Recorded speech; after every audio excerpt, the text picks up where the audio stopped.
What's up, y'all? I'm Tim Leak and welcome back to my channel where we talk about real estate investing, entrepreneurship, and finance. And in this video, I'm going to be showing you guys how to find the perfect Section 8 rental property, alright? I'm talking about cash flow plus appreciation and a lot of it, because it's a lot of houses out there, it's a lot of good deals out there, but it might not be the best Section 8 deal. So I'm going to teach you guys what to look for so you can invest in properties that are best suited for your Section 8 rental business, alright? Now let's get to it.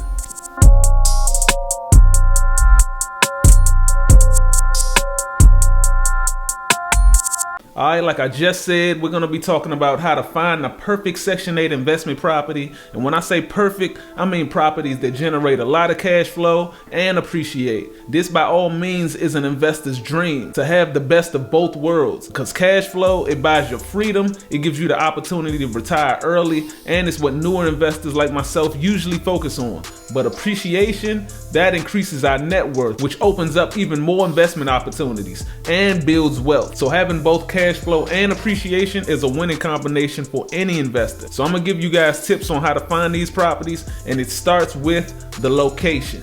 So when it comes to which locations to invest in, the best two options are great neighborhoods that are already established or neighborhoods that are on the up and up. Alright, like I always say, investing in the best neighborhoods is a great decision. You can always count on high quality tenants wanting to live in high quality neighborhoods. And plus, the housing authority pays more for these areas. So if you want to have a good starting point on where to invest, go to your local housing authority's website and see which zip codes or areas they will pay the most in. If you can't find their payment standards, go to HUD's website or just call up your local authority and ask them to email it to you so you can see how much they're paying. But I'm gonna be honest, even though investing in these areas, in my opinion, is always a great decision, unfortunately, it does have pros and cons. Now we already know the pros, I preach about them all the time. You get paid more from the housing authority, they attract better tenants, the neighborhoods usually appreciate more, but a few of the cons are, to get in these areas is more expensive because of course, it's a nicer area and everyone wants to live in a nice area, so it's more people competing to get in and more competition drives up the prices. And also another con, the appreciation might have slowed down a bit because the area may be capped out as far as the value that can be added. Now when I say capped out, I don't mean to just stop completely, but it may appreciate at the normal rate of the rest of the economy, instead of those huge boosts in appreciation that some neighborhoods might experience, because they aren't actively building or adding new houses or amenities that bring even more value to that area. For example, imagine investing in Apple right now. It's still a great investment, but it's already a huge company that everyone knows about. It's expensive to invest in them, so the rate of return on your investment is going to be lower than if you would have invested early on. Just imagine if you would have invested in Apple before they really blew up, when it was dirt cheap to invest. You'd probably be a billionaire by now. You see, great investors try to find great investment opportunities and get in while it's cheaper to do so. And once the area starts thriving, they'll watch appreciation for that area go crazy. So let me give you tips on how to find these neighborhoods to invest in, these diamonds in the rough, so you can get in these areas for cheap before they blow up. Alright, now one of the most important telltale signs that a neighborhood is on the up and up is when you start seeing a lot of construction. Whether they're building new homes, new businesses, new shopping centers, construction is a good sign for any community. And after a few years, it can drive appreciation for that area up at a fast rate. And at the end of the day, buy and hold investing is for the long haul. We should be looking 10 to 15 years down the road. It's not all about right now, but the future. And if you see an area getting built up, it could be a good sign to invest now, which can pay off huge in 5 to 10 years. Now another way to tell if a neighborhood is on the up and up or will be is by going to your local government site, whether it's city or county, and searching for their comprehensive plan. Now a comprehensive plan is a long-term plan that identifies the goals, objectives, and strategies for growth and development for a community. It can go as far as 20 to 30 years in the future. With this, you can see what a community plans on doing. They may be planning on building a new shopping mall within the next 10 years or adding a new metro rail line. These types of actions can cause the value of properties to rise sky high, and knowing what the government plans on doing before they actually do it can be a huge advantage for investors. So now that you know which neighborhoods to invest in, ones that are already great or ones that are on the up and up, now I'm going to talk about the type of properties that make the best investment for Section 8 rentals. Now usually I try to stay away from HOA neighborhoods, especially if it's a single family home. Some of those fees are way too high and cuts into your profit. If it's a townhouse community, I could deal with an HOA as long as the fees aren't too crazy. I would probably never buy a condo because the condo fees are even more expensive than HOA fees. And condos usually have a lot more rules and regulations than a HOA community. So condos are out. So either a single family or a townhome. And as far as the number of bedrooms, I go for 3 bedrooms and up because you'll get paid more, and a lot of voucher holder tenants have 3 and 4 bedroom vouchers. So you'll have more options when it comes to picking a tenant. And there are still tenants with 5 and 6 bedroom vouchers. And since these houses are a little harder to find, when one comes up, they'll be all over it. And I usually go for the older, smaller homes because those tend to be cheaper, and if it's in a HOA, it's usually a lot less expensive. And another reason I look for smaller and older homes in great up and coming neighborhoods is because of something called progression. Now, progression in real estate is when the value of less expensive houses are increased because newer and more valuable houses are being built in that area. All right, we on a little field trip. We are in the neighborhood where my rental property is, and I'm gonna show you guys exactly what progression is in real estate. All right, right now we're driving through a new neighborhood. Look at these houses. These houses are really nice. They just constantly building more, constantly. Just like I said, when you see construction, that's usually a good sign. Look at that.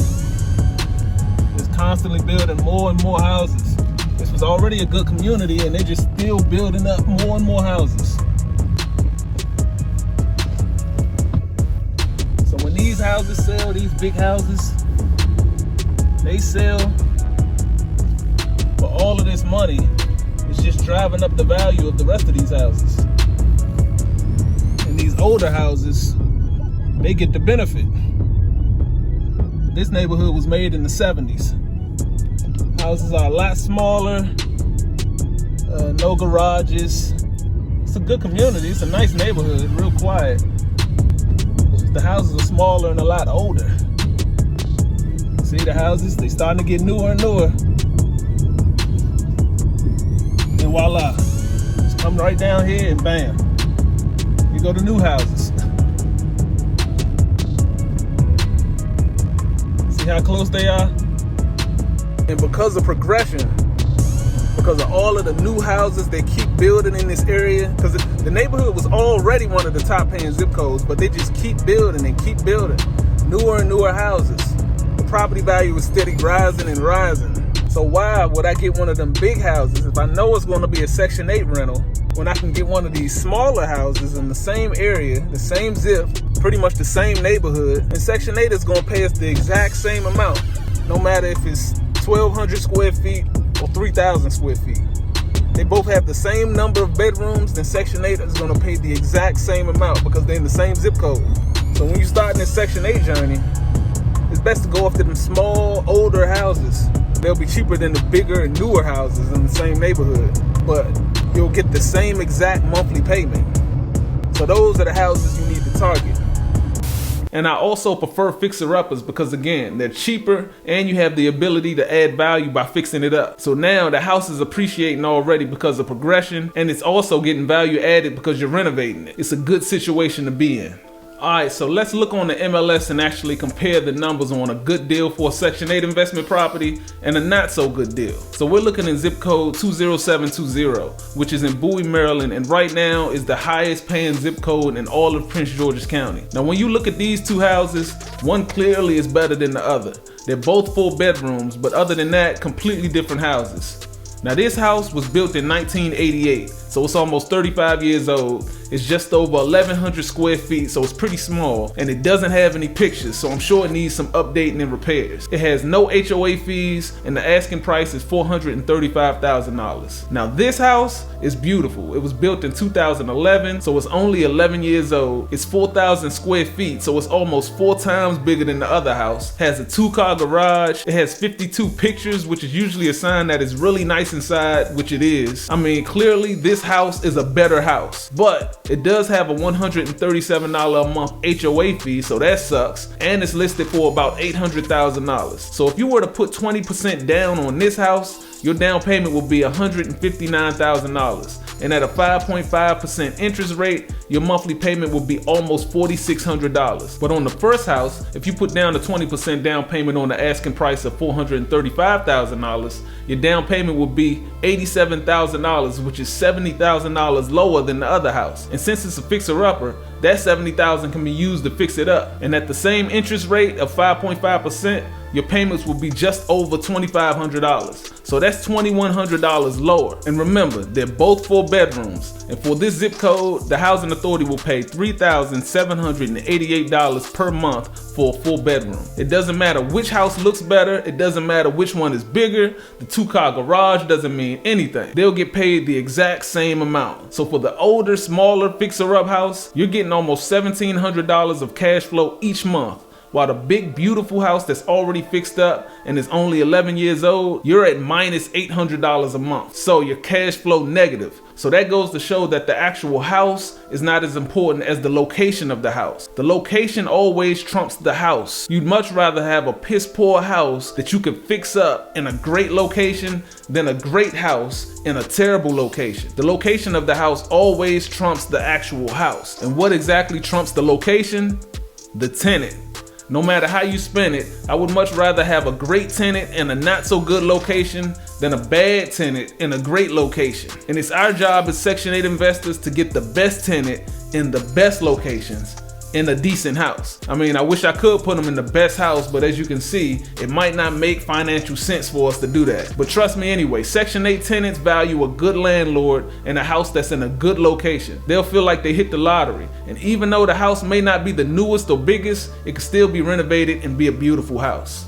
So, in closing, when it comes to Section 8 investing, it's definitely advantages to know which locations to look in, but it's also advantage to knowing the type of houses to look for in these locations. At the end of the day, we are all investors, and an investor's goal is to make money. So there you have it. I hope this video brought value to you. Thank you so much for watching, and like always, can't wait to see you guys in the next video.